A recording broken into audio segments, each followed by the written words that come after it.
രണ്ട് കമ്പനിയുടെ offer letter നിങ്ങൾക്ക് കിട്ടി, company A and company B. Company B ആണ് നിങ്ങൾക്ക് കുറച്ചും കൂടെ ഇഷ്ടമുള്ള ഒരു പാക്കേജും നിങ്ങളുടെ dream company. So what will you do with company A? അവരെ ഗോസ്റ്റ് ചെയ്യുമോ നിങ്ങൾ? കമ്പനി എയും നമുക്ക് വേണ്ടി ഒത്തിരി എഫേർട്ട് ഇട്ടിട്ടാണ് ഇന്റർവ്യൂവും കാര്യങ്ങളൊക്കെ കണ്ടക്ട് ചെയ്തിട്ടുള്ളത്. സോ അവരെ കംപ്ലീറ്റ് ആയിട്ട് ഗോസ്റ്റ് ചെയ്യുക എന്ന് പറയുന്നത് ഭയങ്കര പ്രോപ്പർ അല്ലാത്തൊരു പരിപാടിയാണ്. May be you guys block them in WhatsApp, അല്ലെങ്കിൽ നിങ്ങൾ മറ്റേ ഓഫറുമായിട്ട് പോയി പിന്നീട് ഇവർ വിളിച്ച് ചോദിക്കുമ്പോഴായിരിക്കും നിങ്ങൾ പുതിയൊരു ഓപ്പർച്യൂണിറ്റി എടുത്തു എന്ന് വരെ അറിയുന്നത്. So always keep A door open. നിങ്ങൾക്ക് ഫ്യൂച്ചറിലും അവരുമായിട്ട് കൊളാബറേറ്റ് ചെയ്യാനുള്ള ഒരു സ്കോപ്പ് നിങ്ങൾ അവിടെ കീപ്പ് ചെയ്തിട്ട് വേണം ആ കമ്പനി ലീവ് ചെയ്യാൻ വേണ്ടി. For this you can use rejection emails.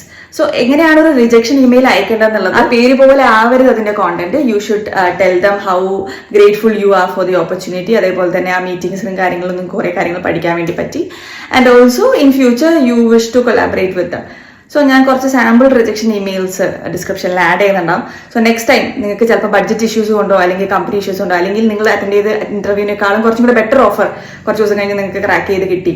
So ഈ രീതിയിലേക്ക് നിങ്ങൾക്ക് വരുമ്പോഴത്തേക്ക് നെവർ ഗോസ് ദം. അവർക്ക് പ്രോപ്പറായിട്ടൊരു മെയിൽ നമ്മളുടെ ഇനീഷ്യേറ്റീവിൽ ആദ്യം അയച്ചിട്ട് വേണം നിങ്ങൾ ആ ഇന്റർവ്യൂ അല്ലെങ്കിൽ അവരെ റിജക്ട് ചെയ്യാൻ വേണ്ടിയിട്ട്. So until next video, by.